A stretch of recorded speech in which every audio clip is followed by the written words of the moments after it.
¿Cómo está Vladimir? Buenos días. Diego Montaño lo saluda desde La Paz. Muy buenos días, Diego. Muchas gracias a usted por la invitación. Estoy muy bien. Espero que esté igual.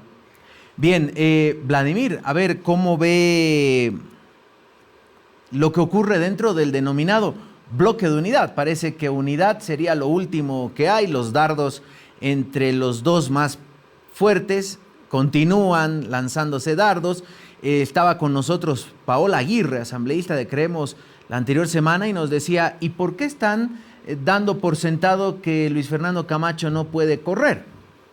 Digo, ¿se va complicando la cosa en el bloque de unidad, Vladimir?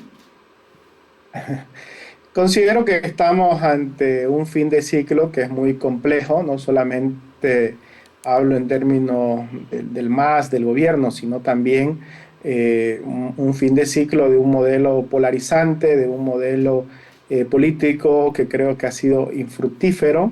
Y ahora tanto la oposición como en el oficialismo también adolecen de problemas comunes: la fragmentación, la falta de liderazgos claros, la falta de conexión ante un nuevo humor social que hay también, y eso hace que la unidad, si bien ha sido una de las banderas más reiterativas durante los últimos procesos electorales, nuevamente sea el principal anclaje de la oposición o parte de la oposición, ¿no? Llamada la oposición tradicional. Ahora, hay un documento firmado el 14 de diciembre entre 4 líderes inicialmente y después 6, ¿no? Camacho, Mesa, Doria Medina, Tuto, Amparo Vallesbián y Vicente Cuellar. Ese documento dice dos cosas, ¿no? Al margen de establecer el propósito de concurrir de forma conjunta a las elecciones de este año. Dice que van a hacer un procedimiento para determinar un candidato único y presidencial, obviamente, y segundo, la construcción de un programa de gobierno. Esas son las únicas pistas que deja el acuerdo opositor. Ahora, han pasado ya más de 2 meses y no se clarifica cómo va a ser ese procedimiento unitario ni el tema del programa de gobierno. Entonces, quedan dudas y a día de hoy la gran incógnita de la unidad opositora es si es simplemente un procedimiento para depurar candidatos y dejar un solo candidato presidencial y todos adherirse a la propuesta, a lo que decida ese candidato, o es mucho más amplio y la unidad significa proponer un proyecto común, una propuesta al pueblo boliviano, y dentro de esa propuesta también la forma de elección de los candidatos, empezando por el candidato presidencial.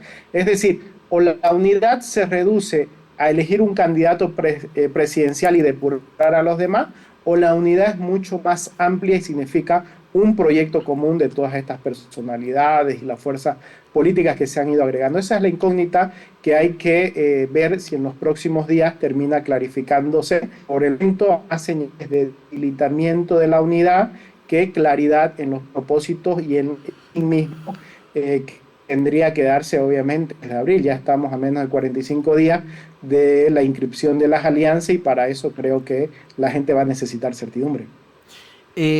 Voy a pedirle a producción que busque por favor una fotografía de noviembre o diciembre del 2018, cuando casi los mismos actores hablaban de un bloque de unidad. En ese entonces estaba la figura, por ejemplo, en la fotografía del exalcalde Luis Revilla, pero también de Rubén Costas, líder de Demócratas, en ese momento gobernador. Ahí está. Esto era con miras a las elecciones del 2019. Bueno, finalmente, si mal no recuerdo, Samuel Doria Medina no participó el 2019, pero sí Carlos Mesa, y Rubén Costas fue en unión con Unidad Nacional, con Samuel Doria Medina. Bolivia dice no o dijo no a la cabeza del candidato Óscar Ortiz. O sea, finalmente esta fotografía no se pudo concretar, diríamos, este proceso de unidad. ¿Cree que ocurra lo mismo este año? Y la pregunta es, ¿por qué en esta foto no está Rubén Costas en este denominado bloque de unidad? ¿Será porque ya se entregó directamente al expresidente Quiroga? Una precisión antes, Diego. Esa foto, si bien se dio el año 2017, como usted dice, El propósito de esa foto fue el tema de la persecución judicial y el tema de la activación de procesos contra líderes. Además de eso, el tema de la reforma judicial. Entonces, el sentido tenía que ver más con la democracia, con la justicia, con la persecución política. También ahí había un pequeño párrafo que hacía mención a los desafíos democráticos, pero no estaba inmerso en el proceso electoral como tal, ¿no? Es verdad también lo que usted dice, que las elecciones del 2019, si bien hubieron esfuerzos para hacer la unidad, básicamente entre Comunidad Ciudadana, Demócrata, Samuel, que eran las fuerzas más importantes en ese momento, Unidad Nacional y Demócratas hicieron la alianza Bolivia y Samuel, un par de días antes de presentar los candidatos, decidió romper la alianza. Entonces Samuel no presentó a esas elecciones, rompió el acuerdo de unidad que tenía. Es cierto que es una foto reiterativa, o menos propósito de la oposición ha sido recurrente de acudir en unidad al proceso electoral, ¿no? Esta es la bandera principal, estilo Venezuela. ¿Por qué se da esto? Por la fragilidad de las organizaciones políticas y que hay un recambio enorme en la oposición. Fíjense ustedes, desde el 2005, Tuto Quiroga fue el representante. Cuando Evo dio el batacazo, era Tuto Quiroga la principal fuerza, Samuel de oposición y Samuel la segunda, ¿no?, de oposición. El 2009 fue Manfred, la convergencia de Manfred. El 2014 fue Unidad Demócratas y Samuel Doria Medina. El 2019 fue Comunidad Ciudadana, creemos. Si vemos todos esos partidos, incluyendo Comunidad Ciudadana y Creemos, no han tenido un solo proceso electoral. Eso demuestra la falta de voluntad política, determinación de los proyectos alternativos en construir proyectos colectivos estables. La oposición es muy efímera y tiene un recambio enorme. Entonces, la ausencia de Lucho Revilla y de Rubén Costa se da precisamente por eso, por el recambio que hay y por la falta de consistencia de los proyectos políticos que están liderando. Ahora, daría la impresión que Tuto Quiroga va ganando territorio, sobre todo en Santa Cruz. Nos decía algún entrevistado, justamente desde Santa Cruz, un analista, que diríamos que todo el camachismo, toda la base del camachismo está trabajando para Tuto Quiroga. ¿Es así? No hay señales muy evidentes de que esto sea así, de que el camachismo esté trabajando con Tuto Quiroga, pero sí hay una impresión de que Tuto Quiroga sí está representando de mejor manera al voto opositor. Santa Cruz, como todos conocemos en el país, además de ser el principal distrito electoral hoy, ha sido la resistencia al movimiento al socialismo, ¿no? Donde hay más antimasismo es en Santa Cruz, precisamente.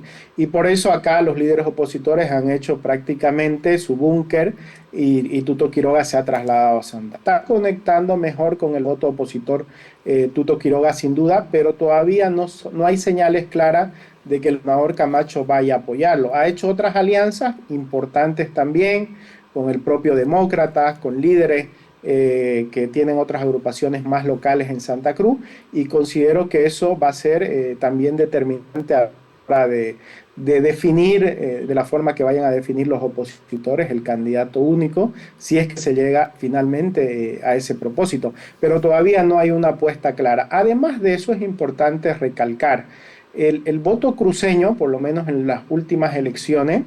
El que construyó fidelidad con ese voto fue el Movimiento Demócrata Social, por una parte. Es verdad hoy que el gobernador Camacho ha desplazado al Movimiento Demócrata Social, pero no creo que sea un voto fidelizado, es un voto más opositor. Si usted mira todas las elecciones anteriores, Santa Cruz votó por Tuto el 2005, votó por Manfred el 2009, votó por Samuel el 2014, votó por Carlos Mesa, quien pensaría que pese a que hubo una situación muy tensa durante la presidencia de Mesa con Santa Cruz, al final el voto cruceño entendió que era el voto útil y más allá de su poca simpatía con el expresidente Mesa, terminó votándolo precisamente por salvar un bien mayor, que era tratar de desalojar al MAS. Entonces, quien represente de mejor manera a la oposición, a una alternativa al MAS, que va a ser el voto de los cruceños, independientemente de los liderazgos que apoyen a unos u a otros, porque vamos a estar en una elección que todavía va a seguir el comportamiento anterior. A propósito de Santa Cruz, seguidores del alcalde cochabambino, Manfred Reyes Villa, casi que fueron expulsados de la plaza el fin de semana. Hubo tensiones, grescas con algunas personas que estaban en el lugar. ¿Cómo va la imagen, según Vladimir Peña, de Manfred Reyes Villa en Santa Cruz? Ha hecho una alianza importante últimamente con un concejal que tiene una aceptación importante, diría yo. Lo malo es que Manfred se ha equivocado al principio, él, sus voceros. Hay una suerte de sensibilidad ahí con lo que dijo Manfred Reyes Villa, ha tratado de poner paños fríos a aquello, ha conseguido otras alianzas en otros municipios importantes como Montero, pero está claro que en Santa Cruz Manfred es una fuerza todavía relegada hoy por hoy. Bueno, y el movimiento al socialismo. Ayer hubo una caravana en Santa Cruz de la Sierra. La ministra de la Presidencia, María Nela Prada, toda entusiasta, dijo que Luis Arce será el candidato a la reelección. Pese a que el viernes dijeron basta de autoproclamaciones, decía el vicepresidente Choquehuanca en ese ampliado en el Alto, pero ayer María Nela Prada dijo Luis Arce va a la reelección. ¿Lo ve con espalda? Bueno, el tiene un enorme problema, ¿no? Es tremendamente impopular. Imagínese si es impopular en el país, en su conjunto, en Santa Cruz mucho más. Peor ahora, me imagino que la gente ha visto con indignación que el presidente se ponga traje de campaña, los ministros también, cuando en Santa Cruz otra vez el fin de semana hemos tenido que volver a las colas de los surtidores para cargar no solamente diésel, sino gasolina. Entonces hay un enfado mayúsculo en Santa Cruz por el tema de la falta de combustibles, por la falta del dólar, y no solamente es en los opositores. Si uno va a bastiones como San Julián y a Pacaní, que votaban mayoritariamente al MAS, hoy la gente está enfadada porque esos pequeños productores están siendo perjudicados, porque no pueden sacar su cosecha, porque no pueden cosechar ahora porque no hay diésel. Entonces el enfado es mayúsculo. En el caso del presidente Arce, yo no creo que tenga ninguna posibilidad. Todas las encuestas hablan de un presidente desplomado, pero sabemos que en un país con una fragilidad institucional como la nuestra, con un hiperpresidencialismo desde la Constitución y además con los tribunales que concentran todo el poder en el presidente, pues bueno, hay que estar más alerta por situaciones irregulares que se puedan dar que por el propio talento de Arce para ganar. Entonces, Arce necesita, para ponerlo en términos sencillos, un milagro para ganar o torcer las reglas. No hay otra forma ahora que pueda darle una posibilidad al presidente. De todas maneras, entiendo que vamos a tener un proceso caótico, desgraciadamente, con este tema de que hoy no solamente la fragmentación y la falta de certidumbre es en la oposición, como sucedía en los anteriores procesos electorales, sino hoy la fragmentación es en el propio MAS, ¿no? Va a haber los masistas, arcistas, los evistas ahora con el Frente para la Victoria. Hay que ver si qué pasa cuando Evo inscriba, si lo van a inhabilitar o no. Me imagino cuánto enredo jurídico va a haber ahí, y eso también puede debilitar al propio movimiento del socialismo. Entonces, esa batalla todavía creo que tiene recorrido dentro del propio proceso electoral, y me temo que tanto arcistas como evistas van a terminar perjudicados porque la gente ya no soporta más caos, no soporta ya más ineptitud, la gente quiere certidumbre, y si el MAS concurre dos vertientes encima con todos estos enredos y resuelve, pues bueno, la gente los va a castigar. Vladimir, a tiempo de agradecerle por estar con nosotros, no lo estoy despidiendo todavía, acá en nuestros estudios nos acompaña el diputado por la Paz, Miguel Roca, usted lo debe conocer. Le agradecemos al diputado que esté con nosotros. Diputado, buenos días. Bueno, ha escuchado parte de la lectura que tiene Vladimir. Decía, es un fin de ciclo de un modelo polarizante. ¿Usted coincide con esa postura? ¿Realmente estamos en un momento en el que la población no quiere saber más de extremos y de estas peleas que al final nosotros vemos desde abajo? Buen día, Diego. Un gusto estar aquí en La Razón. Un saludo también a Vladimir Peña y, por supuesto, toda la gente que nos escucha. Entendamos este fin de ciclo. Estoy de acuerdo en el concepto, pero es un fin de ciclo de un establishment político, ¿no? Porque fijémonos cómo está ahorita la cosa. Quienes estaban en oficialismo y oposición hace 30 años, hoy están en oposición y oficialismo, y básicamente son las mismas figuras. Cuando se habla de bloque de unidad, fíjate tú, gente como yo venimos hablando de bloque de unidad desde hace un año y más. Un bloque de la unidad es posible, donde había muchos precandidatos, liderazgos emergentes, entre ellos, por supuesto, Amparo Vallevián, Vicente Cuellar, Carlos Bert y otros. Y cuando se juntan, digamos, las figuras tradicionales y dicen, nosotros somos el bloque de unidad, ahí yo creo que se comete un error. Porque la unidad justamente no se hace entre una parcialidad, se la hace entre todos, si no, no es unidad. Entonces, ahora están definiendo básicamente entre Samuel y Tuto, una pulseta entre los dos. Los demás están para apoyar, están para, ¿no? Pero definitivamente no son parte de esa definición. Pero supongamos y hacemos votos para que de esos dos salga una candidatura fuerte. La pregunta es si el que gana esa encuesta, el que sale favorecido, digamos, va a recibir el apoyo del otro. Esa es la gran pregunta que todos nos hacemos y obviamente hacemos votos para que así sea. Pero es un error pensar que no hay un Manfred, que no hay un Chi, que no hay un Branco, que no hay un Rodrigo Paz, que no hay otra gente que tiene algo que decir en la política y tiene inclusive en algunos casos más apoyo que los dos que se dicen el bloque de unidad. Entonces, si no tomamos en cuenta esta realidad clarísima, pues vamos a pifiar. Y una precisión le hago a Vladimir sobre la foto de esos 6 personajes, el 2018, sí era para fines electorales, lo recuerdo muy bien, y era antes de que existiera Comunidad Ciudadana. A mí me llamaba la atención y hago este comentario, habían 3 ex vicepresidentes, 2 de ellos habían sido presidentes por sucesión constitucional, me refiero a Víctor Hugo Cárdenas, a Tuto Quiroga y a Carlos Mesa, y luego había un alcalde, un gobernador, ¿no? Y Samuel, que en ese momento su partido controlaba la alcaldía del Alto. Entonces a mí esa época me llamaba la atención que prácticamente todos los presidenciables eran o que habían sido gobernantes o que estaban gobernando una gobernación, una alcaldía, ¿no? Lo cual, fíjate, 6 años después seguimos en las mismas. ¿Quiénes son los candidatos? Los que han sido presidentes, los que controlan una alcaldía, presupuestos públicos, una universidad, etcétera, ¿no? Entonces, todavía el sistema político, y volviendo aquí al fin de ciclo, seguimos en un sistema político cooptado por ese establishment de hace 30 años, ¿no?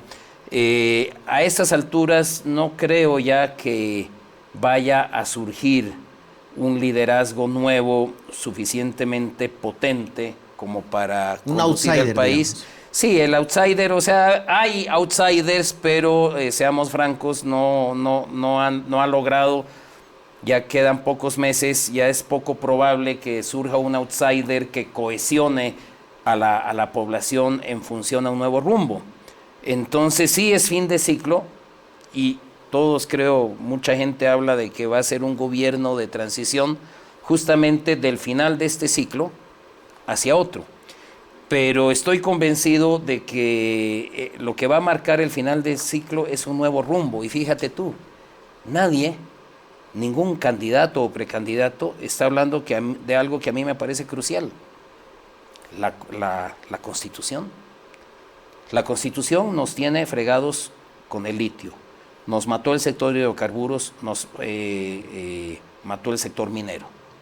La Constitución tiene al agro básicamente languideciendo. La Constitución nos ha dado un sistema judicial perverso que todos estamos de acuerdo que es una porquería. La Constitución nos ha dado un parlamento que no sirve para nada, y lo digo como parlamentario, 260 diputados que ni legislan porque hay un tribunal constitucional por encima, no pueden fiscalizar, etcétera. La Constitución nos ha dado una sociedad más polarizada con derechos diferenciados para unos y para otros según tu apellido, tu lugar de origen o por último tu autoidentificación. Si yo me identifico como mujer indígena, primero, la ley no me lo prohíbe, yo me puedo autoidentificar como mujer indígena y eso me daría derechos diferentes, ¿no? Y obligaciones en base a la Constitución. Y fíjate que en este fin de ciclo nadie está diciendo, ¿saben qué? Tenemos que reformar esta Constitución. Ahora, para eso se necesitan 2/3. Casi imposible pensar en una fuerza política que llegue a eso. Bueno, hay dos vías. Se puede llamar a una constituyente o se puede reformar parcialmente la Constitución, que es una ley con 2/3 en ambos casos, pero en el caso de la reforma parcial a la Constitución, se genera la ley y luego se valida en un referéndum que simplemente está de acuerdo usted con la ley de reforma parcial o no, ¿no? Sí o no. Que se debió haber hecho, digamos, en vez de elecciones judiciales, se debió haber hecho eso. Pero justamente, volviendo a este planteamiento interesante que hace Vladimir Peña, que estamos en un fin de ciclo, sí, en un fin de ciclo, pero nadie quiere darle como que las puntadas finales al ciclo. Seguimos, ¿no? Así como las personas procrastinan, las sociedades también, los países procrastinamos, las personas procrastinamos, y es una palabra que no existía en el diccionario hace 20 años. Porque fíjate que procrastinar no es postergar, no es lo mismo que postergar o dilatar. Procrastinar es el fruto de la inacción. Procrastinar no implica una decisión, sino es justamente el fruto de no decidir, el fruto de no hacer. Entonces, el país sigue procrastinando. Como las personas, y esta procrastinación puede resultar muy, muy costosa. Vladimir, ¿qué tan costosa puede significar una procrastinación de la sociedad y de la clase política a estos cambios y transformaciones que plantea Miguel? Un saludo primero al diputado Miguel Roca, sin ánimo de entrar en el debate. Aquella foto del 2017 se dio como consecuencia de la detención de Ernesto Suárez y se llamaba Declaración Conjunta por la Democracia y la Justicia. Pero bueno, sí, la prensa la interpretó como una posible mesa de unidad y después se hicieron otras cuestiones y hubo esa sensación, ¿no? Ahora, volviendo al tema central del fin de ciclo, yo considero que obviamente el proceso de cambio está agotado, todavía va a tener algunos resortes hasta noviembre, está claro, a un grave costo para el país, pero ya ni los propios masistas defienden el modelo económico que antes se vanagloriaban. Entonces, el propio Andrónico hace un par de semanas vino acá a Santa Cruz a un medio de comunicación y dijo ahí sin ningún empacho que el modelo no había funcionado, en otras palabras. Entonces, creo que el MAS está en un grave problema. La gente ya está comprendiendo de manera más adecuada que la gran bonanza económica que coincidió con el movimiento al socialismo no fue tanto por las medidas que publicitaban, sino por una situación coyuntural que benefició a todos los países de nuestra región, básicamente al influjo del crecimiento de China. Ahora, lo que hay que sacar cuentas, habrá su momento, es esa gran bonanza fue invertida adecuadamente o fue despilfarrada como la oposición sostiene. A día de hoy está claro para mí que ha habido un despilfarro enorme. Entonces, ese fin de ciclo, el agotamiento es lo que marca el fin de ciclo, pero también hay un nuevo humor social en la gente, con esto que coincido con el diputado Roca, de que no ve una alternativa. Para hoy, ¿qué dicen las encuestas o las tendencias? Para no entrar a hablar de los números de un otro candidato. Proceso de cambio agotado, presidente desplomado, predisposición de una nueva mayoría de la gente a generar un cambio político, pero incertidumbre sobre por dónde debe transitar o quién debe, qué proyecto es el adecuado para generar ese cambio político. Entonces todavía tenemos 3 meses por delante intenso para que las fórmulas políticas puedan entender que hoy hay que hablar de estas cosas importantes, ¿no? De las crisis, porque no es solamente la crisis económica.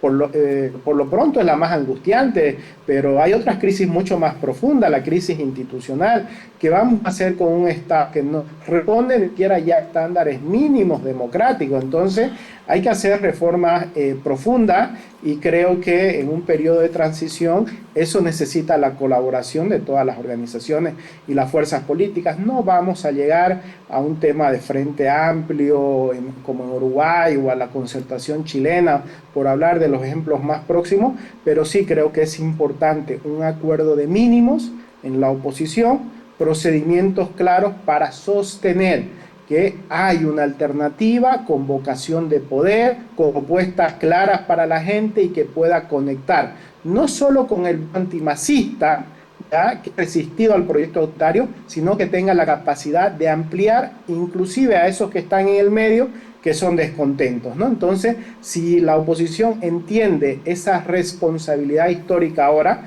bueno, independientemente quién sea el candidato, podrá lograrlo. Si no, será uno más de los tantos fracasos que se ha tenido en la vereda opositora. Pero hoy el escenario es totalmente diferente. Vladimir, queremos agradecerle mucho este tiempo junto a nosotros. Como faltan más de 170 días para las elecciones, lo vamos a estar convocando. Queda seguro mucho análisis por hacer. Veremos cuando empiecen a surgir las propuestas, porque como decía el diputado Roca, hasta ahora solo hay discursos con eslogans, ¿no? O continuamos con el proceso de cambio o somos lo contrario al proceso de cambio. Y queda ahí. Veremos más adelante. Gracias, Vladimir. Un abrazo. Muchas gracias a usted, Diego, y saludos también al diputado Roca. Y estoy para cuando me convoquen. Muchas gracias, Vladimir Peña, abogado y analista político.